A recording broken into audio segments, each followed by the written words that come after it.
Hey guys, Neptune here, and this is a formal, comprehensive guide on how to deal with shields in Dark Souls 3 PvP.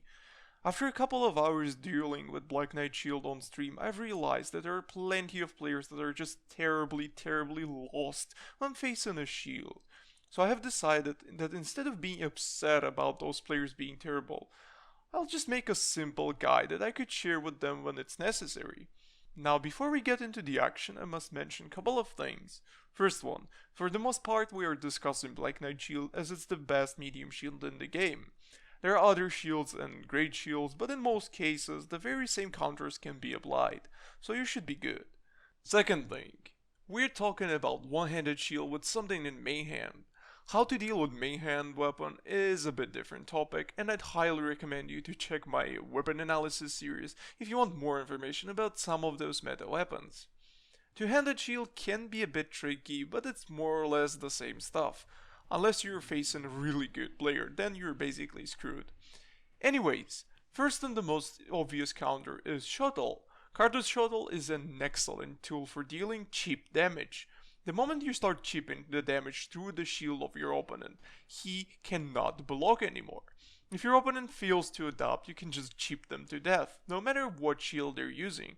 Shuttles aside, there are two infusions that are worth mentioning, Deep and Fire. Both provide fixed elemental damage that can be good to chip through the shield. In this example, I'm using Deep Carter's Sword, and despite it doing less damage than Shuttle, it has more range and built-in bleed. Speaking of bleed is another good tool that can be used successfully against the shield, so stack up your Carter's Rouge. Next up we have two rings. Nightslayer ring is very important when you're facing a player that is trying to use shield pokes with rapier against you. Nightslayer ring reduces the number of hits you need to break one-handed Black Knight shield by 1.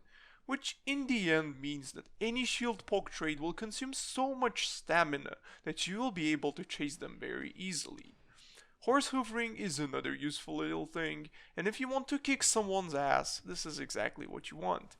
However, for the sake of simplicity, I personally prefer to just have a Deep Carter's Sword in my pocket. Something that is also worth mentioning is that if you're facing a really bad shield user that just walks into you, it is very easy to strafe backstab them.